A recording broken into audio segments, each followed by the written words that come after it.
Pero quisiera preguntar, ¿el grupo, hay alguien del grupo 1?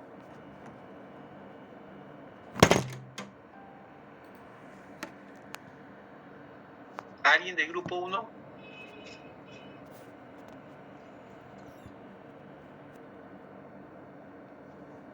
Ya.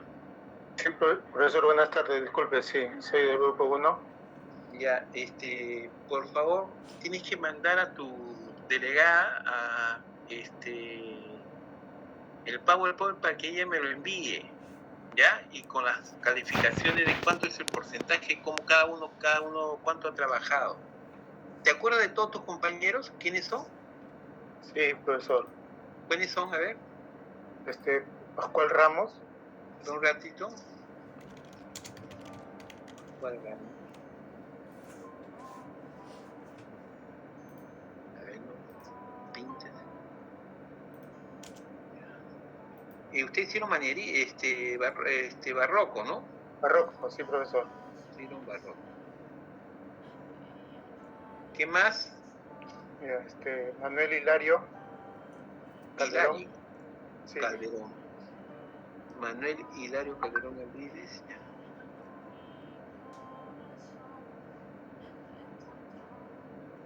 ¿Quién más? Y Miguel Omar Velázquez. Miguel Omar Velázquez.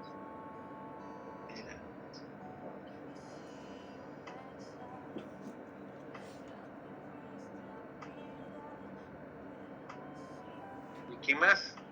Y el que le habla, Juan Obando Portilla. Obando Portilla. Portilla. Ya.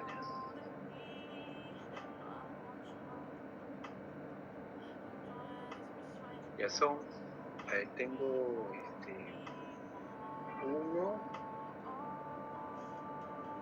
2, 3, 4. Me falta uno, son 5 ustedes, ¿no? No, somos 4, profesor. 4 nada más. Sí. Ya, ahora le comunico al delegado para que lo envíe, profesor. Ya. Está bien. Muchas gracias. Ya. Comiencen, tenemos poco tiempo. Comiencen el grupo. ¿Qué grupo comienza? A ver.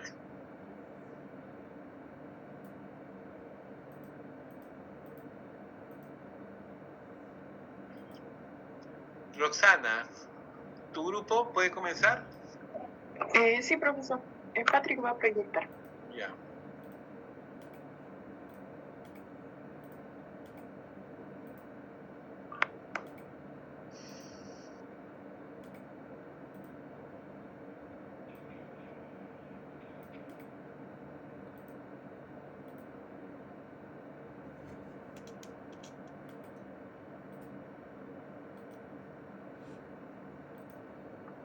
Bien, somos el grupo número 5. Nuestro tema de exposición es el barroco peruano en el siglo XVIII. Vamos a hablarles de la escuela cusqueña, de la escuela de Lima y de la escuela quiteña. Un ratito. ¿Se puede visualizar o te es difícil visualizarse, Roxana, ya que estás muy lejos? Sí se puede visualizar, profesor. Para conocerlos, y también es importante el manejo escénico cuando se expone. Ya, se refiere, profe, a la cámara. A ver, perdón. La cámara, ¿sí puedes o tienes problemas? A ver, un momento.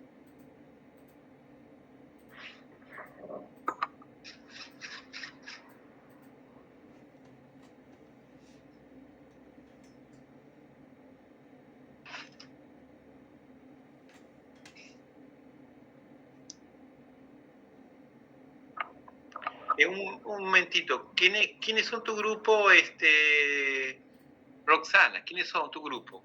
Tenemos a Patrick Agurto, a Víctor Atunca. ¿Qué grupo son? ¿Qué número ustedes son? ¿Grupo? Sí. Grupo 5, profesor. 5, ya. ¿Quién más? Víctor Atúncar, Alan Zavala y Rosendo Zuni. Víctor Atúncar, ¿no? Profesor. Espera, déjame apuntar.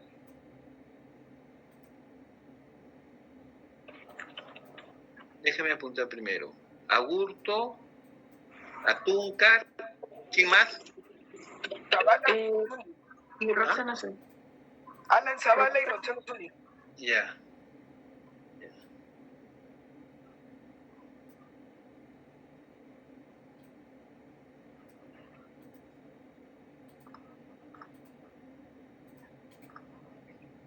Y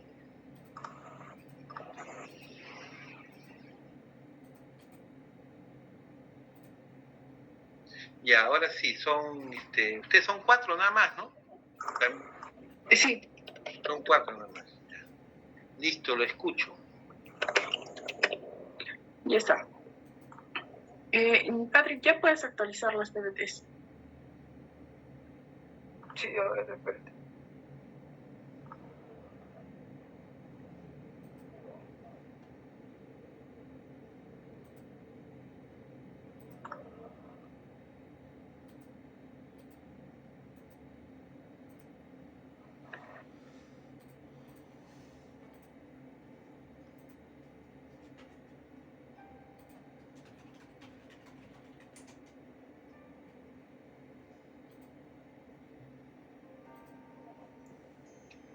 Ya está.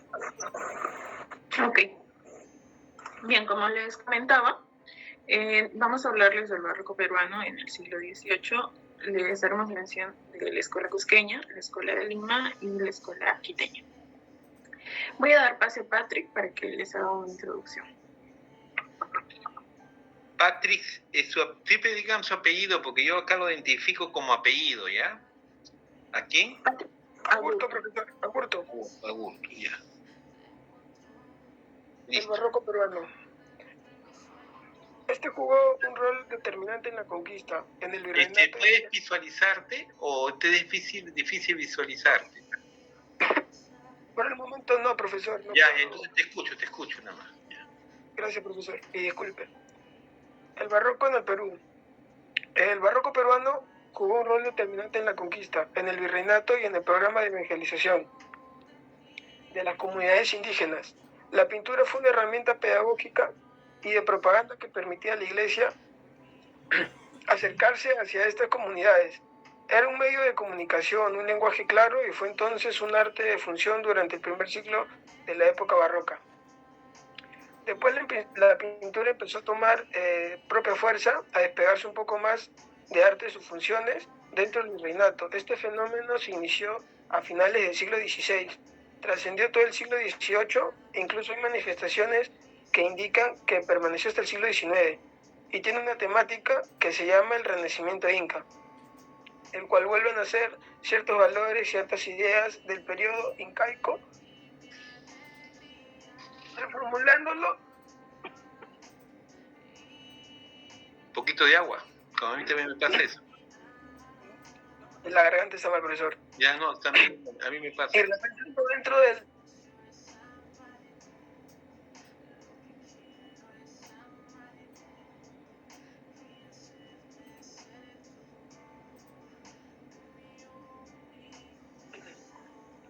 Y repensando dentro del virreinato incaico, las características de la arquitectura barroca. Se distinguió y se caracterizó por su recargada ornamentación de líneas pronunciadas, curvas, que daban aspecto de libre movimiento. Predominaban los elementos decorativos en las columnas, pilastras, cornisas. Lo que se puede ver en la imagen es el convento de San Francisco de Lima. Este estilo se predominó a mediados del siglo XVII hasta finales del siglo XVIII. Se pueden apreciar las almohadillas en los muros de la basílica. Profesor, ahora le doy pase a mi compañera Roxana para que continúe con la exposición. Bien, como Patrick nos advertía, la escuela cusqueña, de manera general dentro del arte barroca, tiene una característica rasgada de estar un poco cargada la imagen, y a esto le añadimos el descentralismo que se tenía, porque se asignaban, digamos, rasgos indígenas a las imágenes, ¿no? O a esta arte. Como también ya les había advertido Patrick, esta arte barroca surge entre el siglo XVII y XVIII. Está marcada por todo lo que es el descentralismo, buscan centrarse principalmente en el indigenismo. Uno de los primeros centros artísticos nace aquí en Perú, en Cusco, y se busca aplicar técnicas europeas en América. Es así que un artista bastante reconocido, italiano, Bernardo Vitti, en 1583 trae su forma de trabajo artístico y busca aplicarlo en lo que es el arte indigenista, ¿no? La roca cusqueña. Trata también de enfocarse a lo que es el manierismo. Involucra además figuras alargadas y luz focalizada, tal conforme se visualiza. Este es un ejemplo, por ejemplo, de Johan Chávez. Asimismo, se busca que a través de su arte renazca todo lo que tenga que ver con los orígenes incas. Continuamos con la siguiente.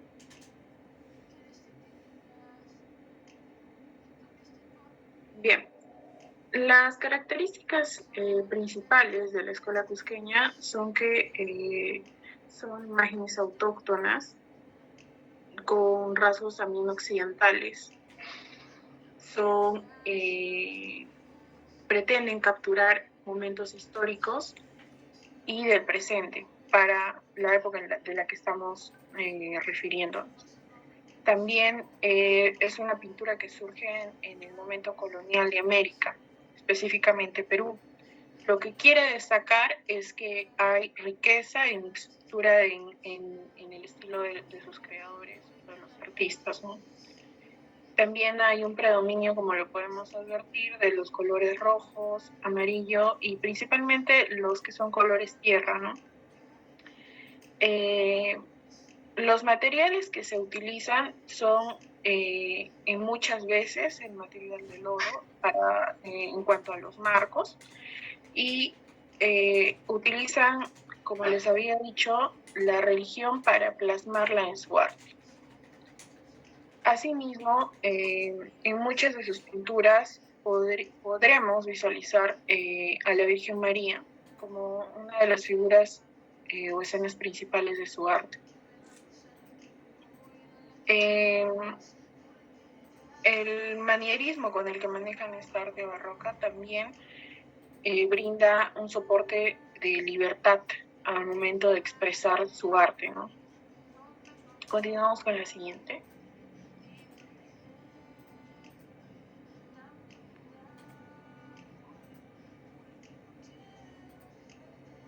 Algunos de los artistas que destacamos de la escuela cusqueña o del arte barroco es a Bernardo Vitti, a quienes les había mencionado al comienzo de mi exposición. Él es una persona con bastante influencia en esta arte porque a través de él nacen diversos artistas que más adelante son sus pupilos, los que son Angelino Medoro, Luis de Riaño, quienes a pesar de tener las características que le brinda, digamos, su maestro, por decirlo de alguna manera, en el caso de Luis Riaño hace una especie de contramanierismo. Si teníamos figuras cargadas, lo que este artista pupilo de Vitti realiza es figuras más sencillas. Buscan atrapar momentos simples, pero sí maneja los mismos colores que se anticipaban, ¿no? Así también tenemos a Pedro Loaiza, Juan Mesa, que también manejan este tipo de arte, que busca de una u otra manera enfocar la religión, descentralismo, perdón, y las imágenes alargadas con predominio de luz en un solo enfoque. Continuamos con la siguiente.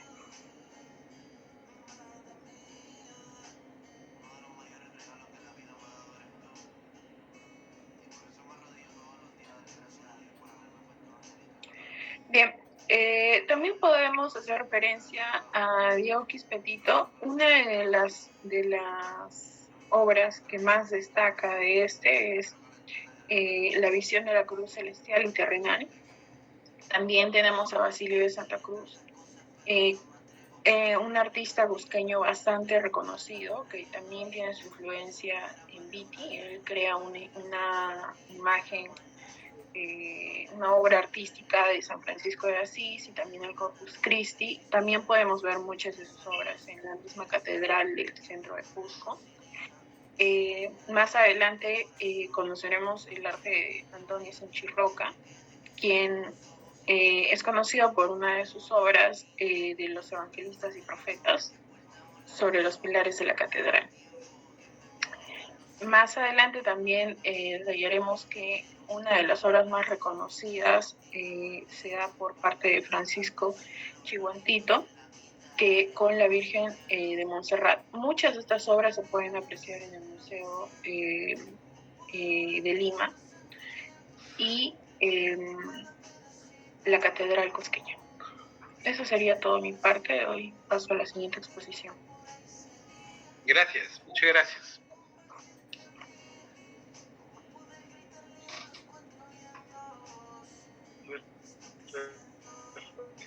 Víctor Alfredo Artunca, ¿no se te escucha muy bien? Ya. Ya. Víctor Artunca y...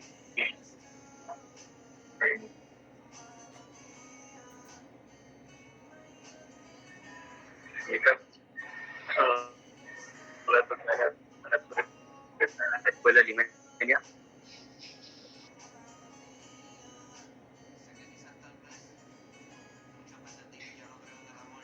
¿No se me escucha, profe? Disculpa. Se escucha muy poco, muy poco, se te escucha entrecortado.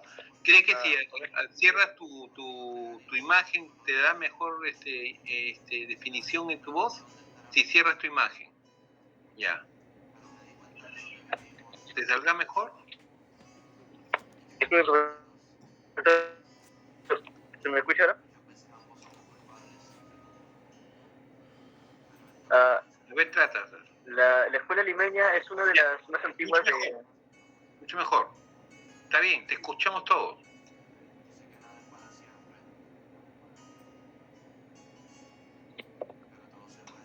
Víctor, ¿sí está todo bien?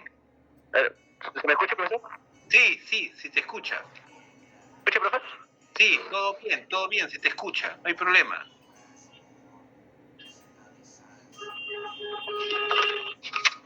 Sigue hablando, nada más. ¿Sí me escucha, profesor? Sí, te escuchamos. Sí, profe. Bueno, continuando con la exposición, la escuela limeña es una de las más antiguas de...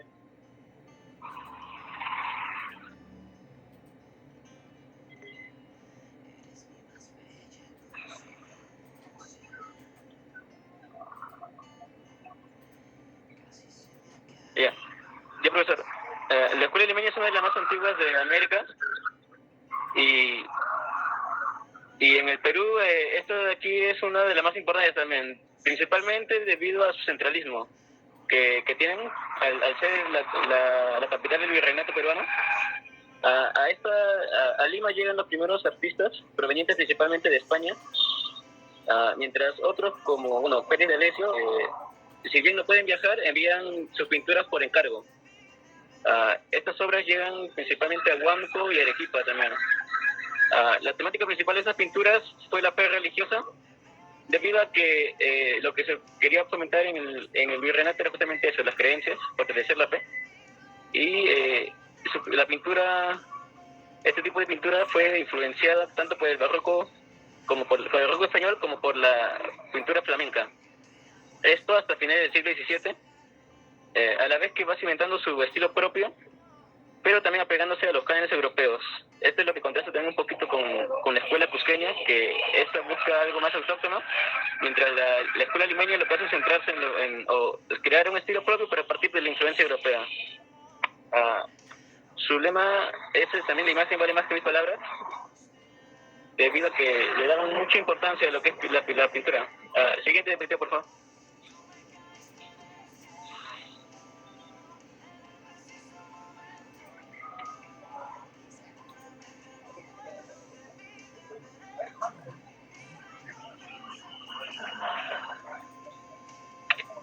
Siguiente diapositiva.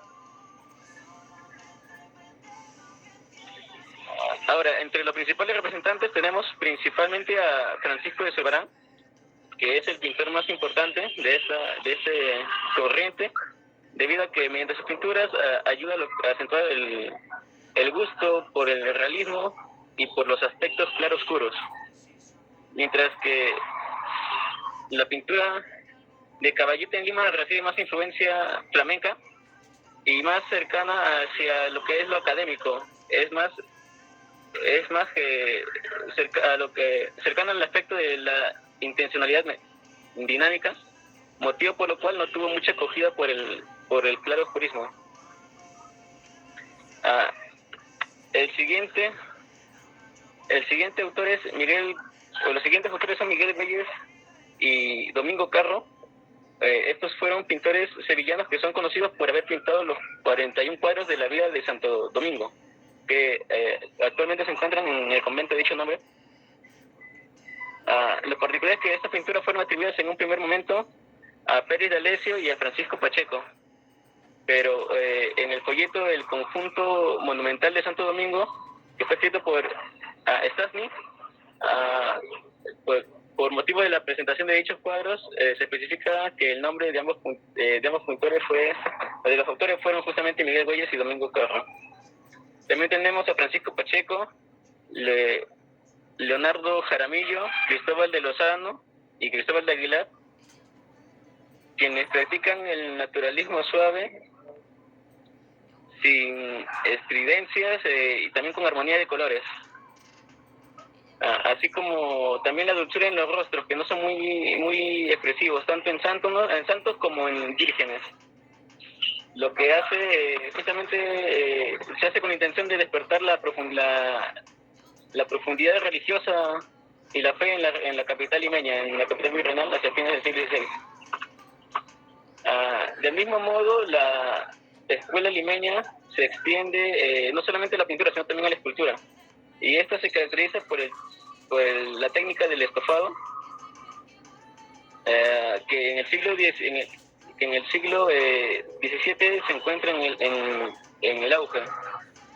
También se aplica el esgrafiado, que es lo que es el detalle en las túnicas, en los mantos, y se aplican también motivos vegetales y animales. Estas imágenes en escultura tienen actitudes hieráticas y los ropajes caen pesadamente. Esto para la segunda mitad del siglo XVIII adquieren más movimiento.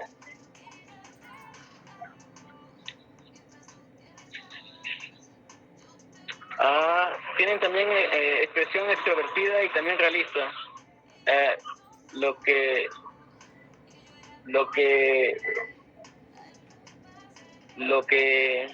de cuenta la intención que ellos quieren, ¿no? de impactar al público. Siguiente diapositiva, por favor.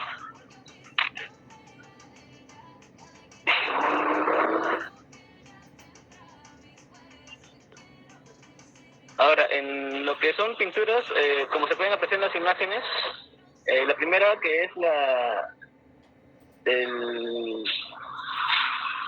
la del Arcángel San Gabriel, que fue pintada por Francisco de Zurbarán, se puede ver justamente la intención o la tendencia del barroco, que es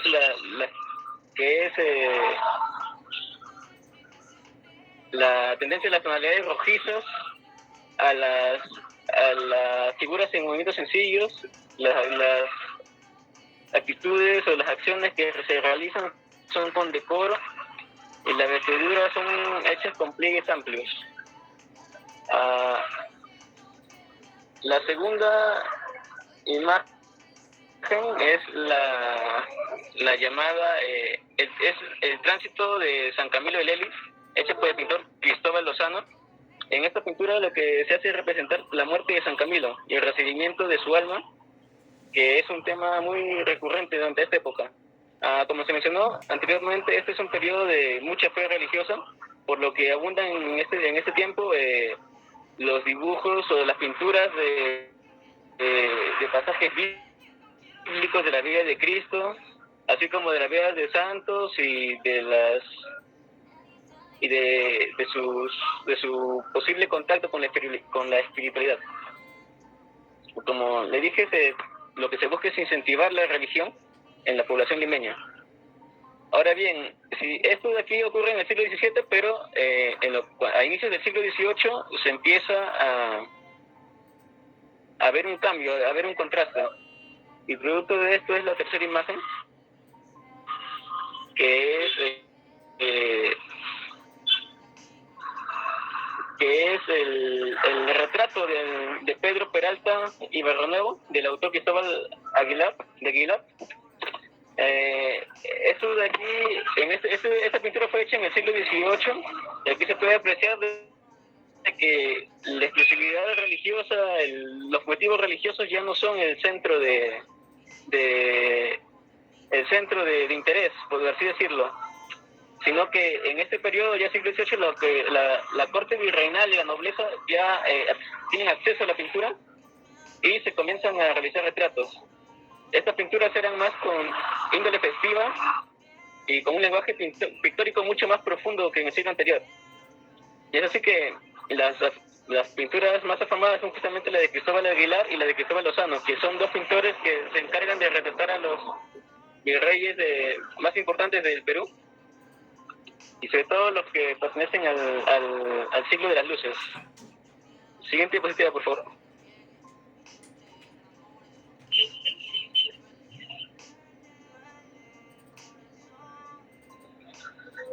Y en estas dos últimas diapositivas, lo que se aprecia es, se aborda más la representación de la escultura. Aquí son dos imágenes de dos Cristos. La primera es el Cristo de Baltasar Gavilán, donde justamente se aprecia la expresión realista en lo que es el rostro de Cristo, así como también la claridad en los golpes, las heridas, el tinte realista, el tinte rojizo se puede apreciar acá. Y la segunda es el Cristo de Pedro de Noguera, que es un Cristo ya adyacente, que se encuentra recién bajado de la cruz y está próximo a recibir la sepultura. En esta escultura lo que tiene en particular es que es articulada, porque se pueden mover los brazos y las cabezas, los brazos y las piernas, para justamente efectuar lo que es el descenso y la colocada en andas, porque esta escultura de aquí salía en procesión en Lima durante el siglo XVIII. Eso sería todo de mi parte, profesor. Muchas gracias y disculpen por la interferencia.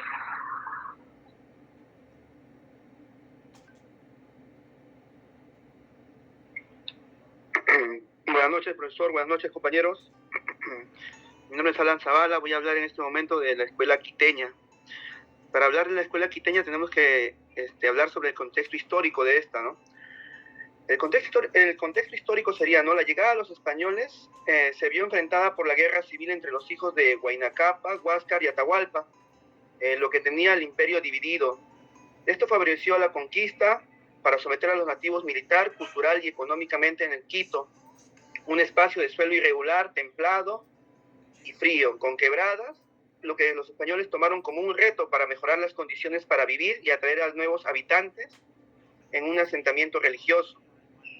Algunos indígenas conciben la conquista como designio profético, otros huyen por temor y otros se enfrentan a los europeos. Con el fin de evangelizar a los nativos, surge la necesidad de crear instituciones donde se enseñe el arte europeo e insertar en ellos la religión a través del arte barroco, con técnicas renacentistas y manieristas. En 1552 El sacerdote franciscano Jadot Rique funda la primera escuela de artes y oficios, Colegio de San Andrés, que pasó a llamarse Escuela Quiteña. La escuela quiteña se desarrolló entre los siglos XVI y XVIII y comienzo del siglo XIX, en el territorio de la Real Audiencia de Quito, entre Pasto y Popayán, hasta Piura y Cajamarca, teniendo 3 etapas principales de arquitectura, escultura y pintura. Tenemos que hablar también de las características de esta escuela, ¿no? Las principales características del arte en la escuela fue la obsesión por el detalle, la combinación de rasgos indígenas y europeos, así como la utilización de elementos renacentistas y manieristas. Como fruto del sincretismo cultural y del mestizaje, las obras de la escuela quiteña se caracteriza por esa combinación y adaptación de rasgos europeos indigenistas, y en esas etapas refleja todos los estilos imperantes en cada época en España. Y así tiene elementos renacentistas y manieristas, como habíamos mencionado antes, ¿no? Además, los aportes españoles reciben múltiples influencias flamencas, italianas y moriscas, las cuales últimamente, enraizadas en la tradición indoamericana, le dan una particularidad especial y diversa de sus fuentes. El resultado viene a ser un resultado mestizo. Algunas de las características que notan su raigambre indígena son que se da una quiteñización de los personajes. Muchos tienen rasgos mestizos y atuendos locales. Aparecen con frecuencia costumbres ancestrales aborígenes. Algunas escenas se ubican en un ambiente propio del paisaje andino, de sus ciudades y de su arquitectura. También existe la presencia de fauna local, como llamas en lugar de camellos y caballos, cuy en sustitución del cordero pascual, monos, zarigüeyas, tapires, felinos, junto con los clásicos borregos y los pastores, ¿no? Ahora pasamos con la siguiente diapositiva, por favor.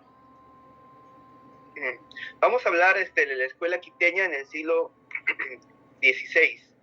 En este periodo aparecen los primeros exponentes de la escuela quiteña. En la arquitectura se levantan las primeras edificaciones de ladrillo en la ciudad, destacándose el conjunto de la iglesia de San Francisco, que por su tamaño no encontraría rival en América. La pintura aún no despegaba del todo en esa época, por lo que es difícil encontrar un trabajo representativo, aunque ya se daban primeros brochazos en los libros musicales que se guardan en los templos. Aparece también la primera cofradía de la ciudad, llamada la Cofradía del Precisos Rosarios de la Purísima Virgen María. Esta está fundada por Fray Pedro Bedón. La escultura despega de la mano de la arquitectura, con representaciones sacras para las fachadas y altares de los templos.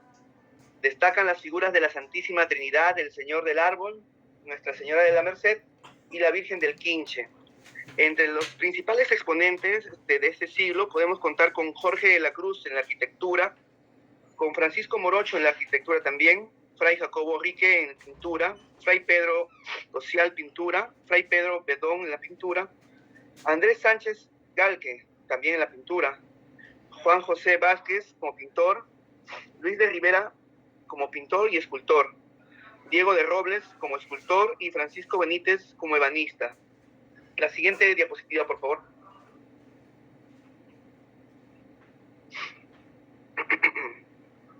Entramos al siglo XVIII y vamos a hablar un poco sobre el contexto del desarrollo artístico de esta escuela, ¿no? En esta época se inicia la mayor producción de la escuela quiteña, reduciendo el protagonismo que la arquitectura había tenido durante el siglo anterior y enfocándose principalmente en la pintura. La arquitectura quiteña destaca por la construcción de monasterios y recoletas. Entre los primeros se encuentran la Limpia Concepción, Santa Clara y Santa Catalina, mientras que en los segundos encontramos las Recoletas de San Diego, de la Peña, de Francia y el Tejar. En el campo de la pintura aparecen los primeros grandes maestros cuya fama trasciende de las fronteras de la audiencia, con trabajos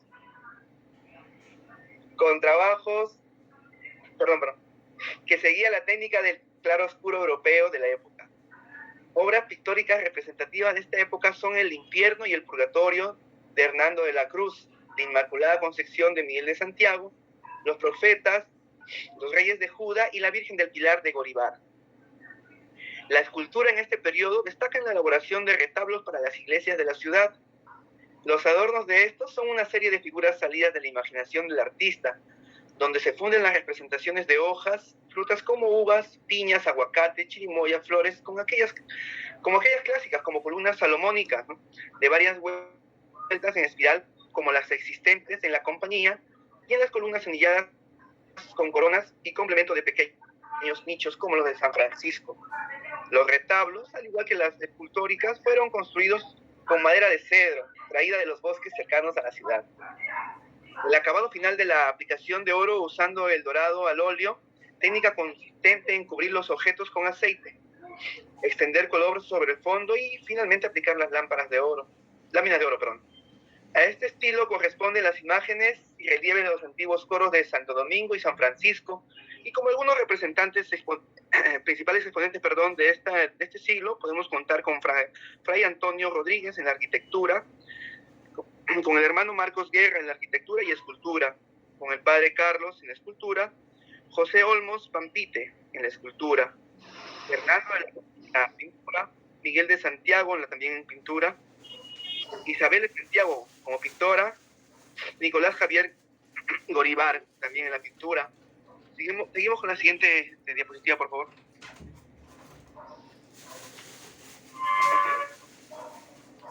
Mi estimado Javier, en consideración del otro grupo, no sé si puedes sintetizar más. Sí, profesor. Sí. ¿Falta otro más o ya el último punto, profesor, disculpe. Ya. La siguiente diapositiva, profesor. La siguiente. La siguiente, pasa, por favor. La siguiente. La siguiente. Una de las muestras más pictóricas de esta escuela son los nacimientos, profesor. Ya. Sí, eso es lo que ha quedado como vestigio, profesor, de la escuela quiteña, y que ha quedado también impactado en otras en otros rasgos culturales también, profesor, dentro del país, como los retablos que se dan en Ayacucho, en la misma escuela cusqueña también, profesor. Ya. Tenemos también imágenes de el Niño Dios de la escuela quiteña y también imágenes de la colección de José Alberto Christiansen, profesor. Ya, muy bien. Sería todo, profesor. Eso sería todo de tu grupo, ¿no? Así es, profesor. Ya. Bien. Ya, gracias, muchas gracias. El otro grupo que tiene que presentarse, ¿qué grupo es? Grupo El siguiente 6. grupo. Buenas noches, profesor. Nos toca al grupo 6. Grupo 6, muy bien. Profesor, buenas noches. Buenas noches, ¿cómo están, jóvenes? El grupo 6. Profesor, buenas noches. Buenas noches, ¿cómo están?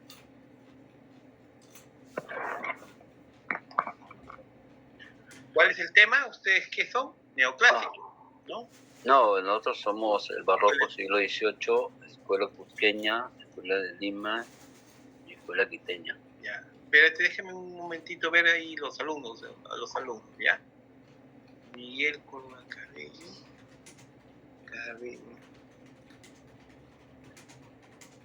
Córdoba. Ustedes son sexto, ¿no? Sí, somos 6. Sexto, después el grupo 6. Déjame porque pongo las notas. Campus C.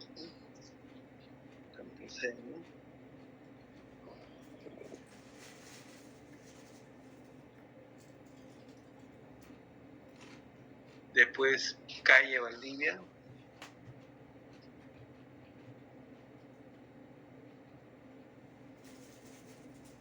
Después Mirano, nuestra delegada.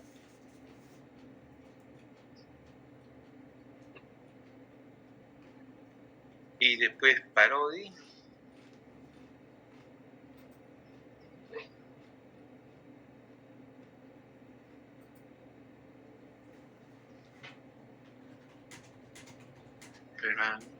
Y después Ramos Quina.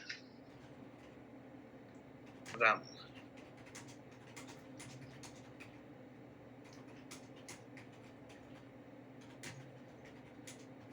¿Empezamos?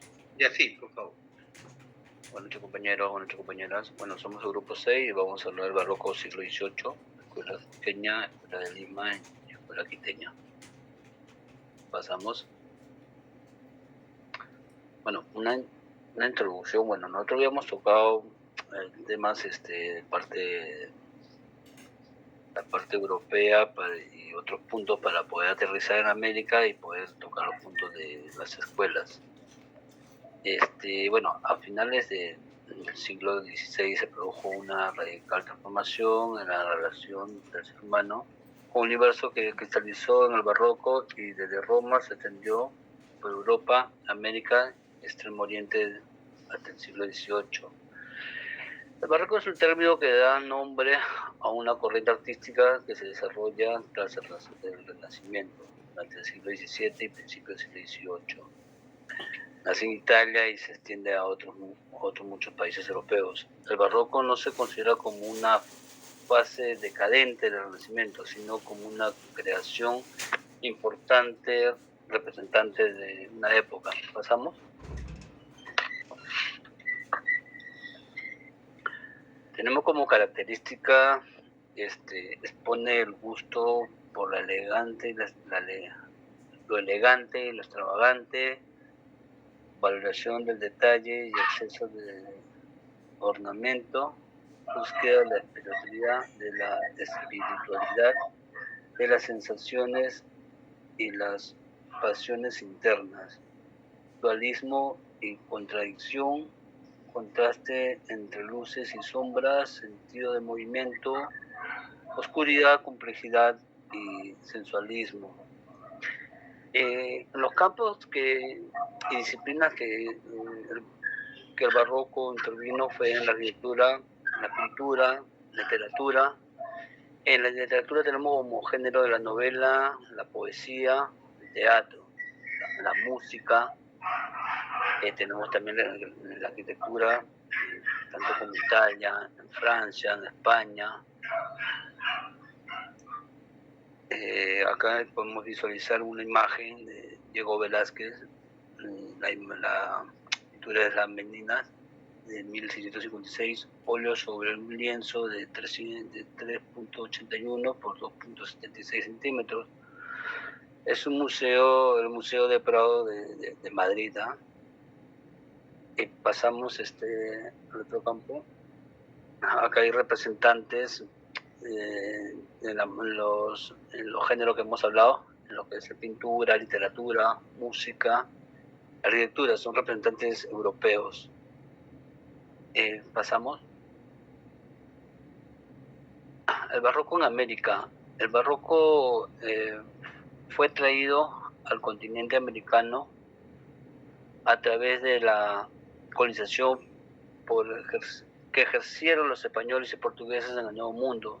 Estas sociedades mostraban un fuerte apego a la religión católica y al absolutismo monárquico. El arte barroco en Iberoamérica evolucionó bajo sus propios ritmos, con sus pausas y transformaciones, provocadas principalmente por el aislamiento de la península y sobre todo por la urgente necesidad de restaurar el catolicismo como eje religioso del occidente.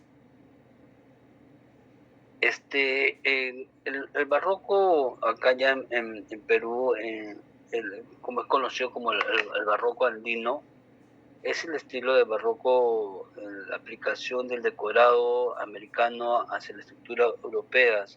El barroco andino se origina por el mestizaje de la corriente cultural del barroco, una forma de concebir el arte en la cultura occidental durante el siglo XVII y siglo XVIII. El barroco andino es una forma de apreciar, entender y vivir la arquitectura y la historia mediante hacemos turismo en el Cusco, donde podemos ver bastantes pinturas, arquitectura relacionada al barroco. Se le conoce como el barroco andino. Artistas mestizos que durante el virreinato español encontraron la oportunidad de plasmar su corriente artística en las iglesias que los evangelizadores construyeron durante su época de las misiones en el Perú. Mis compañeros le van a poder relatar más de los temas de lo que es la escuela cusqueña, la escuela limeña en la escuela quiteña, profesor. Mi compañero César, quien sigue con la exposición. Gracias. Gracias. Buenas noches, profesor, buenas noches, compañeros. Bueno, para seguir con la exposición, como comentó mi compañero Miguel, vamos a ir con la exposición con el barroco en el Perú, ¿no? Esto, a lo que hemos buscado y hemos podido realizar y investigar, ¿no? Hemos podido sacar que en el siglo XVI-XVII se inició la llamada de la época colonial, ¿no? En donde el Perú sufrió la ocupación de España a la extinción hasta la independencia, ¿no? Esto originó en el marco que se originó en el arte colonial, ¿no? La característica era poseer conceptos estéticos y europeos, ¿no? Los rasgos básicos al estilo de barroco se transmitieron en América fundamentalmente por medios de la enseñanza, de los religiosos que utilizaban los libros o estampas, ¿no? Que contenían obras realizadas para artistas europeos. También como artistas europeos teníamos los criollos, los indígenas, los mestizos, que construyó a crear un lenguaje plástico propio de cada uno y las grandes regiones de América. Las principales características importantes que se adquirió en la arquitectura con respecto a otras artes, esta propuesta se debe a la necesidad de crear iglesias para recibir a las poblaciones recientemente cristianizadas, ¿no? Otras características importantes es rica y decoración de las fachadas y los interiores de los edificios, ¿no? La siguiente diapositiva. La siguiente, por favor, compañero. Acá tenemos las escuelas artísticas, ¿no? Comenzamos, por ejemplo, con la cusqueña, que corresponde en los siglos XVII hasta el siglo XVIII, ¿no? El gran propulsor, digamos, de la escuela cusqueña fue el obispo del Cusco, Manuel de Molinero Angulo, quien llegó en el año 1673, ¿no? Su obra fue la reconstrucción de las iglesias dañadas. Surge a eso, hubo un terremoto en el año 1650, con tal propósito que hizo la decoración total de la catedral, ¿no? En sus características de la escuela cusqueña teníamos especialmente el predominio de los colores, ¿no? El color rojo, amarillo y tierra, ¿no? Que son notables por abundancia, ¿no? Con el pan de oro, estampadas, ¿no? Por un flamenco de italiano y obras libres y los tutores europeos, ¿no? Y los representantes que teníamos en lo que era en lo que es cusqueña, el arte en la escuela cusqueña, teníamos a Bernardo Vitite, ¿no? La cual era hijo de Pablo Vitite y Cornelia, ¿no? En la cual estaba con su hermano en la ciudad de Roma, a compañía de Jesús en el año 1568, ¿no? También teníamos lo que es la llegada del virreinato en el Perú de Vititi, que trabajaba en Lima y en Cusco, en la cual se encargaba para la ciudad de Arequipa. Ahí pasaba y de ahí pasaban las audiencias de Charcas, ¿no? Hoy que es Bolivia, la ciudad de La Paz, de Potosí. También teníamos que en el año 1585, Yuli, Perú, ellos se fueron más por los indios aysmaras en las orillas del lago Titicaca, ¿no? También teníamos otro representante de lo que es el Cusqueña, teníamos lo que es Mateo Pérez, ¿no? Alicio. También es una persona muy impresionante en lo que es en la escuela cusqueña. Dicha área en la cual estaba dándose más por la área geográfica del sur de Italia, ¿no? donde su padre era un emigrado, ¿no? Con apellidos españoles y era dependiente de la corona española, ¿no? De ahí teníamos lo que es Angelino Medoro.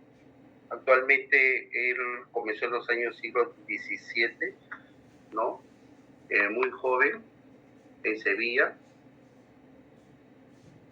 que también además asimismo también fue contratado por el padre, ¿no? De Santo Domingo, Fray Francisco, ¿no? Y también teníamos en lo que es en la escuela limeña, es una escuela que se inició en el año siglo XVI, ¿no? De la organización Fragua, ¿no? Y el individualismo del religioso evangelizador, ¿no? Y audaz conquistador, ¿no? Esta historia, esta pintura del Perú se inició por la llegada de Francisco Pizarro y por la captura del Inca Atahualpa, ¿no? Quien viene como Diego de Mora, ¿no? Aficionado a la pintura, en la historia de la conquista del Perú, ¿no? Y también tenemos sus representantes, ¿no? Que son Francisco de Escobar, que es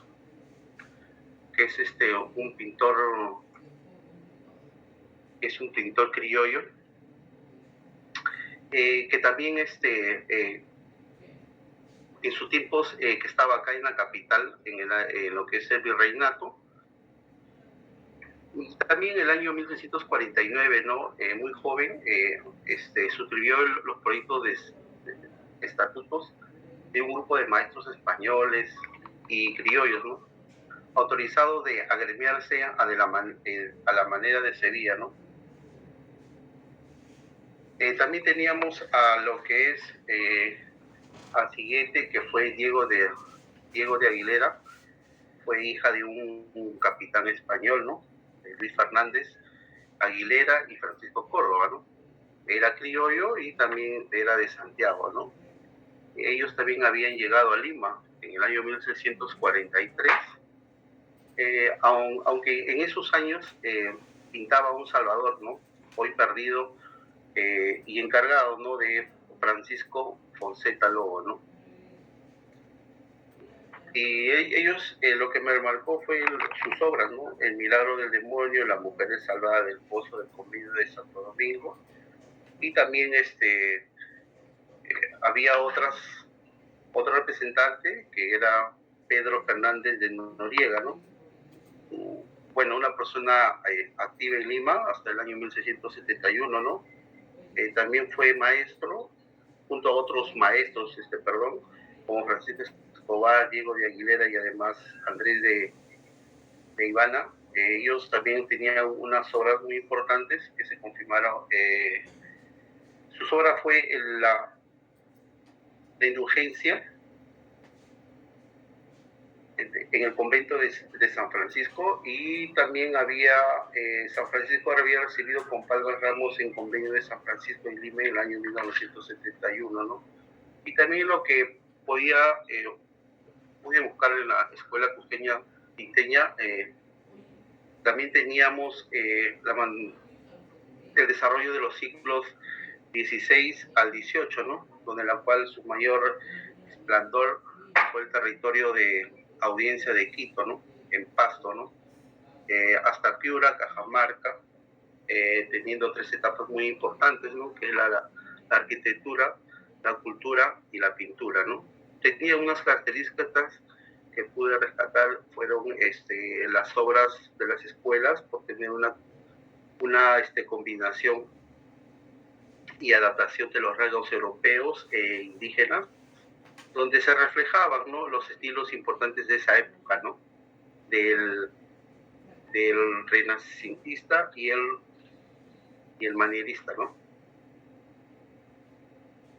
Voy a pasar al siguiente PPT, compañero.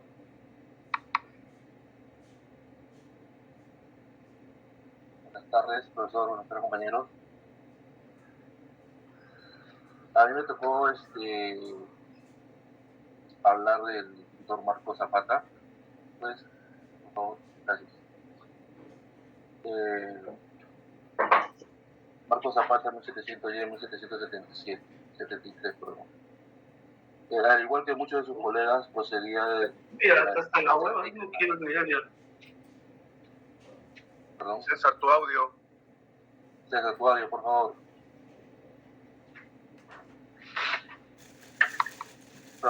Ya, disculpe, profesor. Al igual que muchos de sus colegas, procedía a la aristocracia indígena y a su apellido era la forma hispanizada de Zapaca, nombre en que él firmaba algunos de sus cuadros. Desde 1742 figuraba mencionado como el oficial pintor, seguramente al servicio de un maestro como obrador público. Al menos a partir de 1748 Zapata ya había ascendido a la categoría de maestro y se hallaba dirigiéndose en un taller numeroso y bien organizado. En un lazo relativamente breve, su trabajo había encontrado acogida en toda la región andina. Su sencillo y devoto lenguaje llegó a ser fácilmente reconocido y apreciado gracias a sus vivaces damas cromáticas con fuerte predominancia en los colores rojos y azules, así como debido a la belleza dulzona y convencional de sus representaciones marianas, rodeadas casi siempre por cabeza de querubines. El éxito artístico de Zapata llegó a punto más alto en 1755, cuando el Cabildo Eclesiástico Cusqueño le encomendó más de 50 lienzos destinados a cubrir los netos de los arcos a todo lo largo de las naves de la catedral. Este importante encargo no fue el único que el pintor recibió de la iglesia mayor cusqueña. Sus lienzos decoraban otros sectores claves del edificio de la entrada.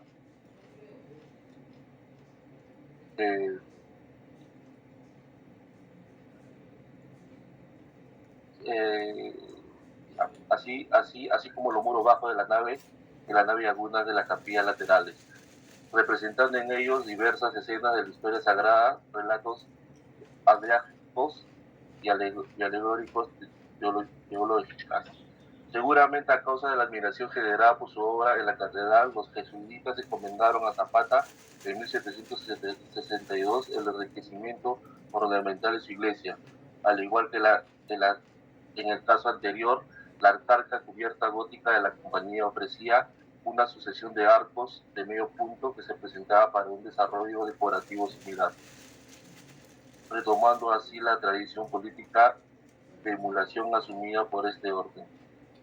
En esto los netos de los arcos Zapata habría de pintar un conjunto de escenas sobre la vida de San Ignacio de Loyola, mientras que en la parte baja de los muros realizó varios medallones con representaciones de santos de la orden. En los últimos años de su carrera, la fama de Zapata había logrado trascender ampliamente de los límites del Cusco y su región a través del comercio artístico surandino. Su obra abarcó el área de influencia que comprendía el Alto del Perú, Chile y el norte actual de Argentina. En esta última región se hallaba la serie de 12 profetas bíblicos que Zapata envió en 1764 para decorar la iglesia parroquial de Huamahuaca, en la provincia de Yuyuy. Después de esta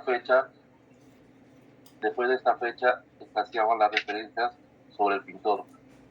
¿Acaso por haber declinado con los años de su capacidad en el trabajo? Curiosamente, la última noticia de Zapata está fechada en 1773 y lo sitúa en la cárcel por causas desconocidas.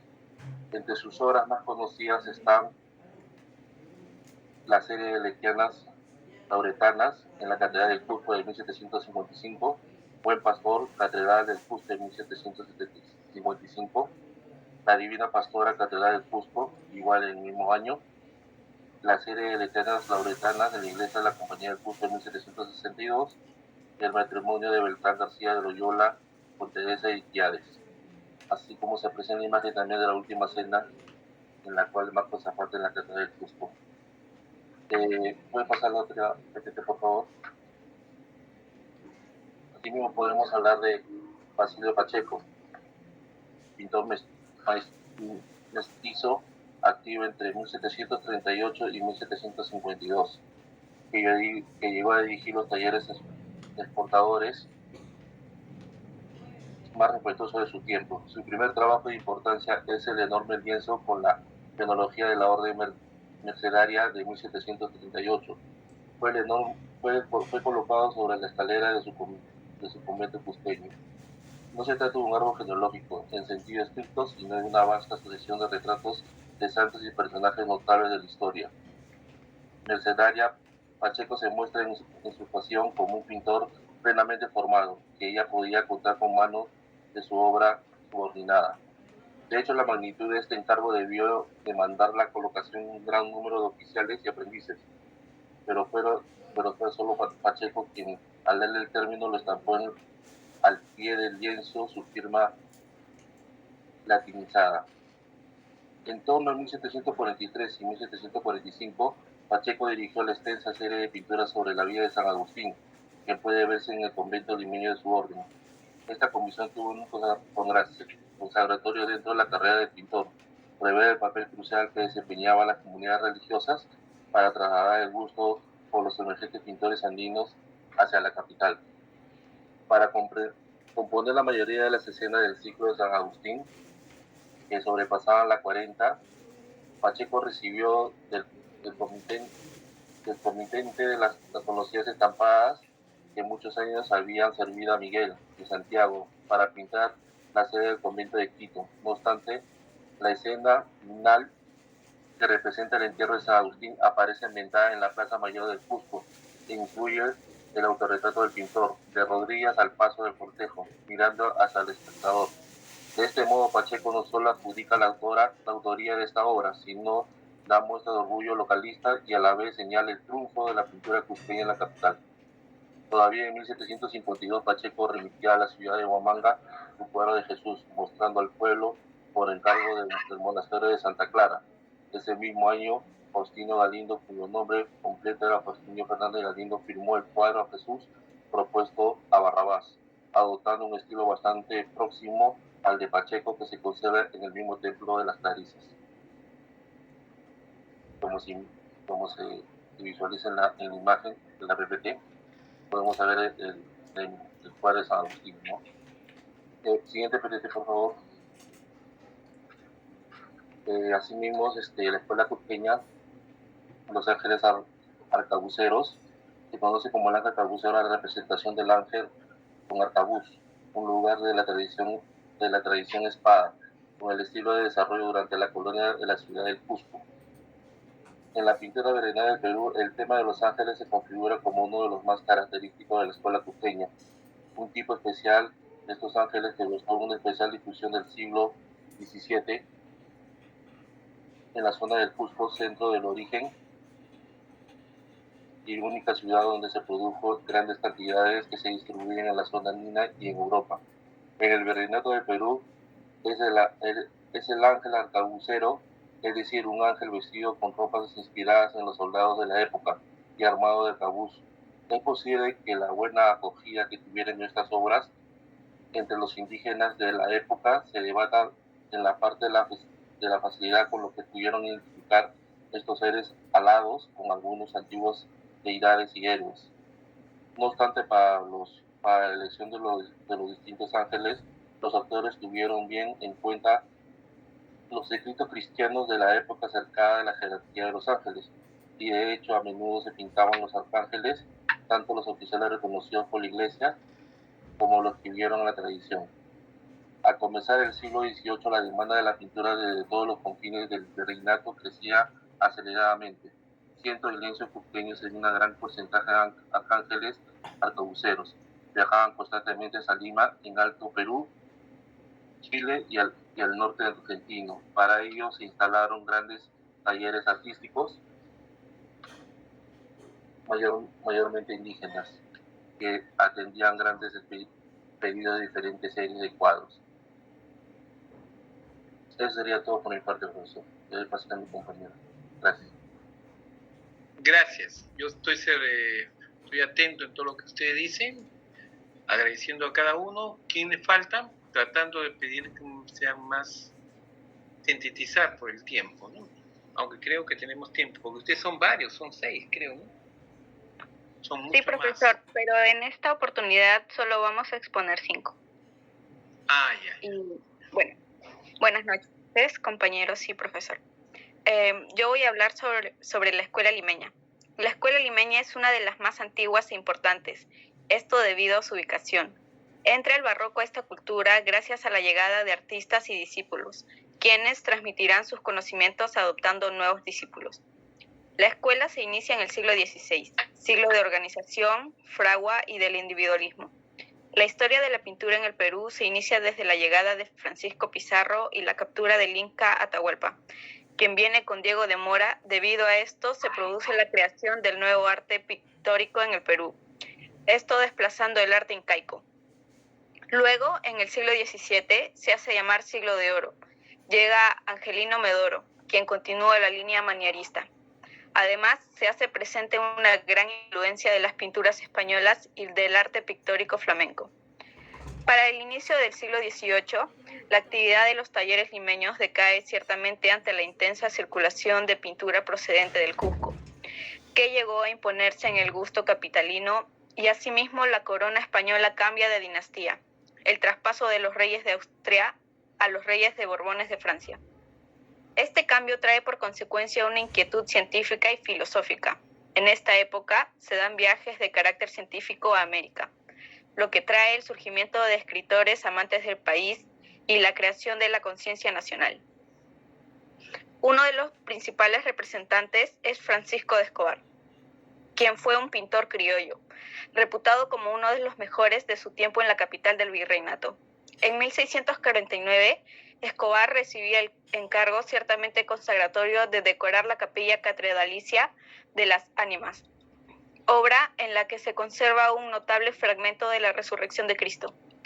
A partir de ese momento, la carrera de Escobar seguiría un curso invariablemente ascendente. En 1671 llegaría la definitiva consagración pública de Escobar, cuando la comunidad franciscana decidió encargar a 4 pintores limeños la ejecución de una serie pictórica sobre la vida de San Francisco de Asís. Esto para decorar su nuevo claustro recién terminado.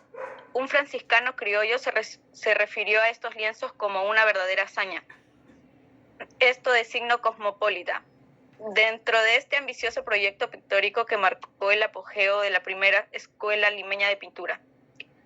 A Escobar le correspondió ejecutar la primera parte de la serie y además recibió un pago equivalente al doble de lo percibido por sus colegas.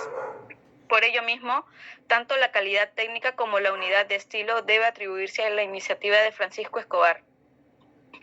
Al componer el cuadro inicial correspondiente, Escobar incorporó su autorretrato, acompañado por un niño que debía ser uno de sus hijos.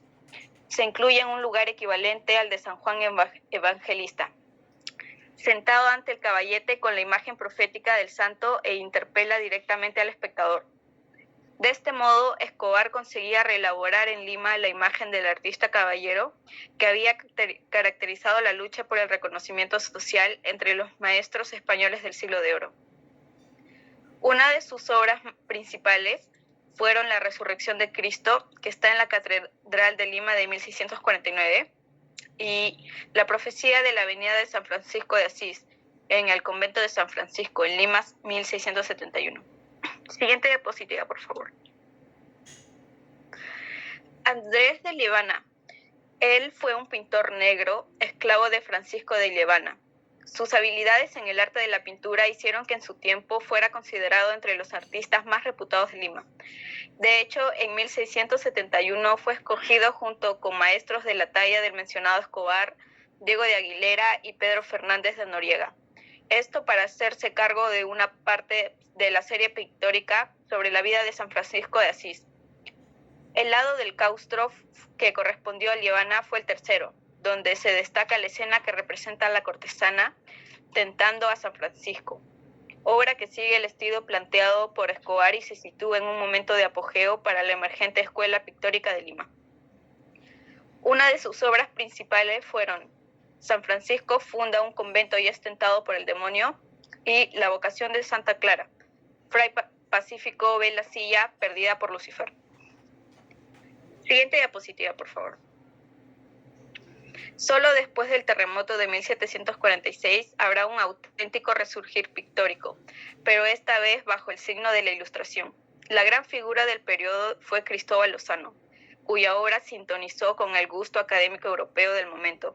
Este maestro también ha desarrollado ambiciosas composiciones religiosas inspiradas de olor español, entre las que destaca la Coronación de la Virgen de 1665, que se encuentra hoy en un museo arzobispal.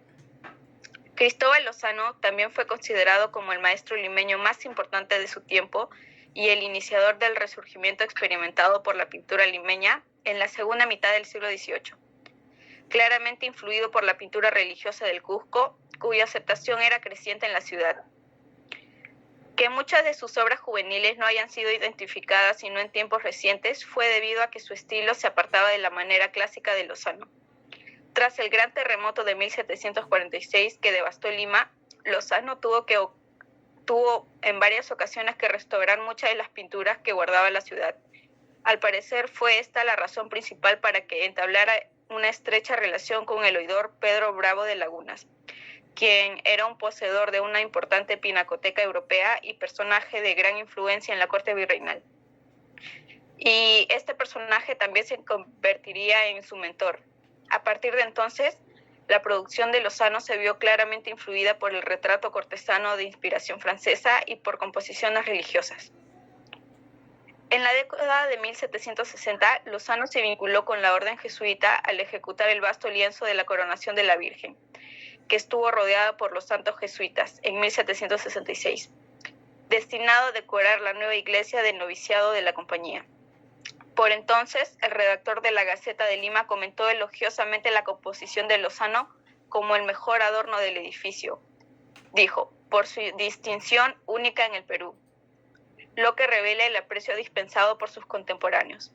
Una de sus principales obras fueron Serie de la vida de la Virgen Monasterio del Carmen, esto fue en Lima en 1730, y La imposición de la causulla a San Ildefonso, en Lima de 1734. Eso sería todo por mi parte. Le paso a mi compañero Parodi, profesor. Muchas gracias. Profesor, buenas noches. Sí, muchas gracias, anterior, delegada. Te escucho, estimado Parodi.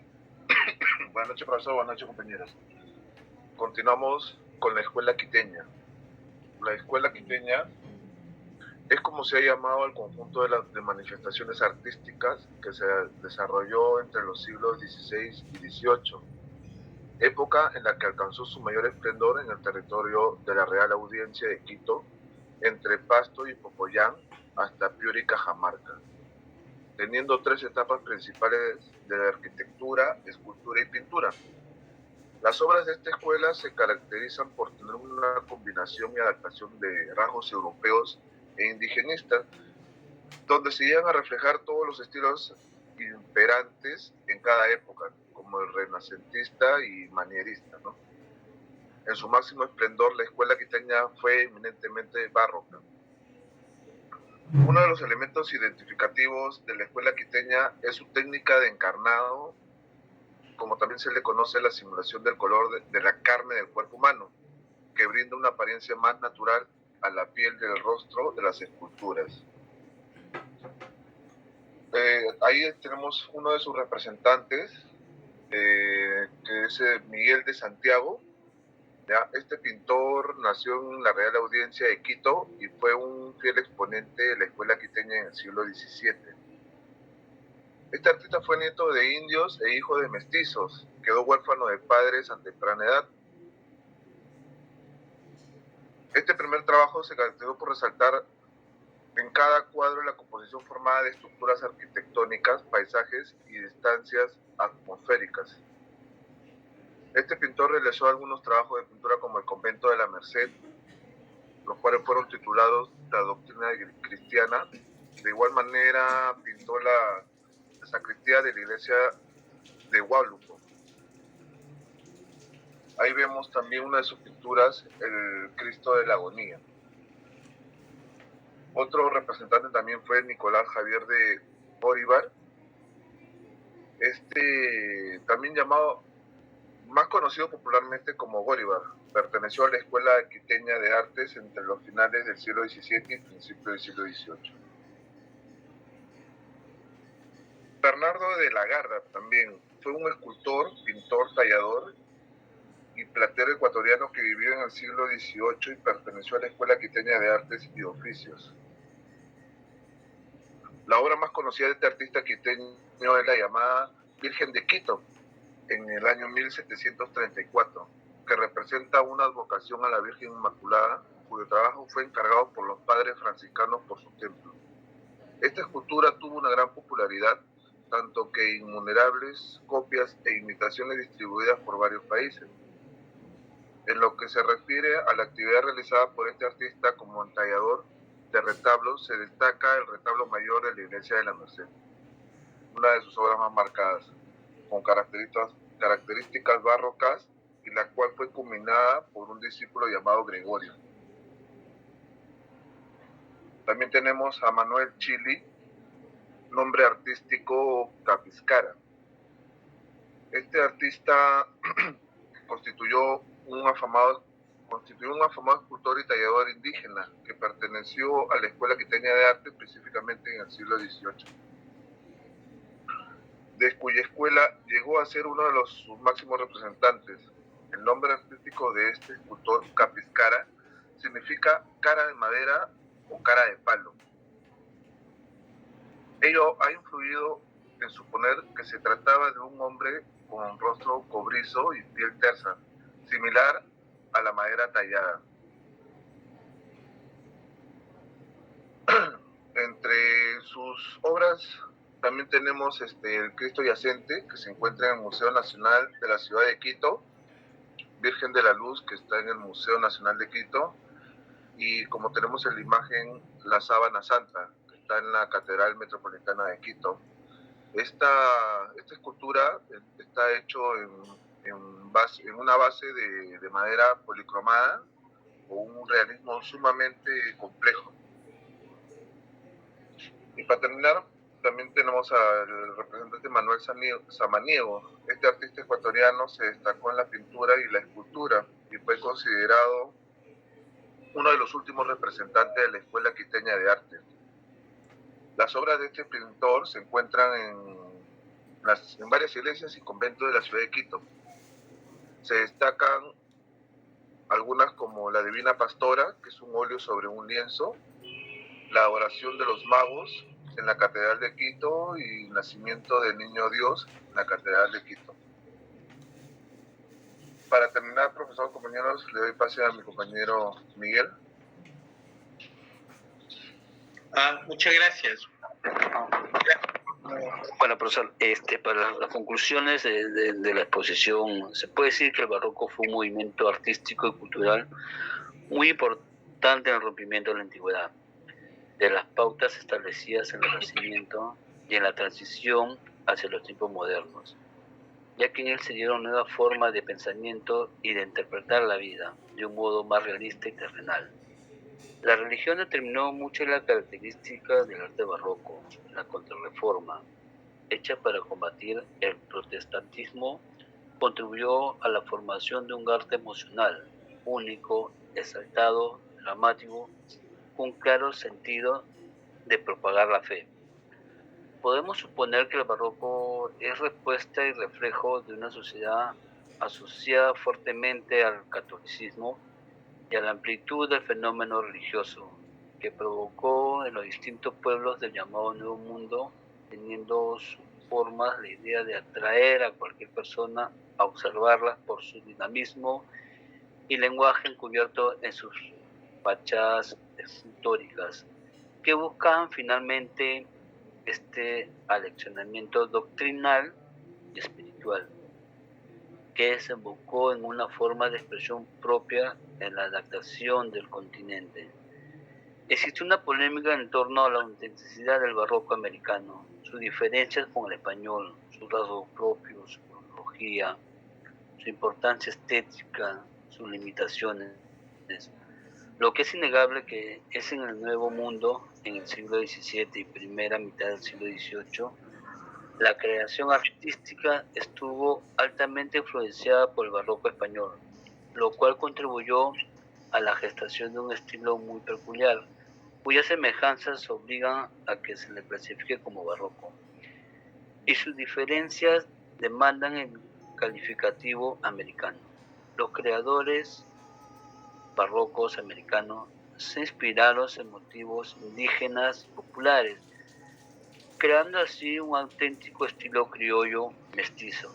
Teniendo en cuenta lo anterior, lo más importante que hemos de destacar sobre la influencia del arte barroco en el Perú es que representa las primeras evidencias de la formación de una identidad peruana. No es un arte netamente europeo ni indígena, sino mestizo, que toma lo mejor de dos mundos que se encontraron en 1942 y después de tantos conflictos comienza a construir su propia identidad. Pasamos a la siguiente. Bueno, una de las fotografías que hemos usado, bueno, varias fotografías, hicimos la visita al Museo Perú de Osma, ahí está el grupo profesor. Bueno, eso es todo. Y antes de todo, profesor, nuestra compañera Liz, bueno, ella está delicada de salud. ¿Quién está delicada de salud? Tiene, sí, sí, lo cual ¿Cómo se llama ella que está delicada de salud? Lisbeth Ramos, profesor. Lisbeth Ramos. Lamentablemente se contagió de COVID. Sí, lo cual ha complicado el entorno familiar y es lo que se complica más, profesor. Y ella acompañó, bueno, una forma virtual, algunos trabajos, pero ella, no pudo acompañarnos al museo.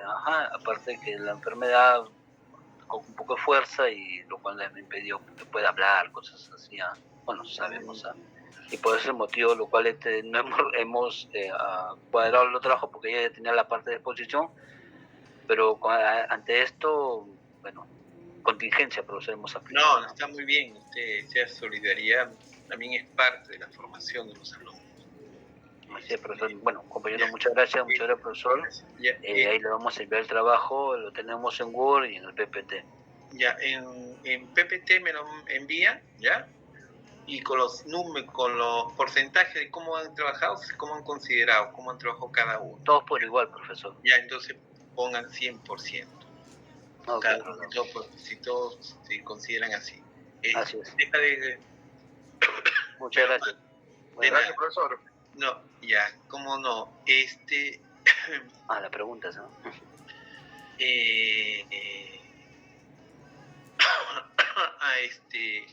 El de la parte neoclásica ya para la próxima clase, ¿no? El último, ¿no? Porque ya hay muy poco tiempo, ya tenemos 7:35, no va a alcanzar. Más tranquilo, a los que le toca ya sería el séptimo grupo, ¿no? Sí, profesor, buenas noches. Sí, profesor. Con Beldi, con Gutiérrez, con... Tirado. Sí, y Tirado, ya serían para la próxima semana, ¿ya? ¿De acuerdo? ¿Cómo no, señor profesor? Para la próxima semana sería entonces nuestra exposición. Sí. Le agradezco bastante, ¿no? Por la deferencia. Estamos predispuestos a seguir aportando lo poco que hemos investigado o lo mucho, porque es inmenso el mundo, profesor, del neoclasismo, profesor. Sí, esto viene de Pompeya, profesor, y el Herculano, profesor, hasta ahí se llega, Supongo, sí, vamos a escucharte, muy atento a tu exposición, Beli. No, déjame hacer un balance de las dos exposiciones. Permiso, profesor. Tu imagen, Beli, en general a todos los grupos lo tengo que felicitar, a estos dos últimos también lo tengo que felicitar.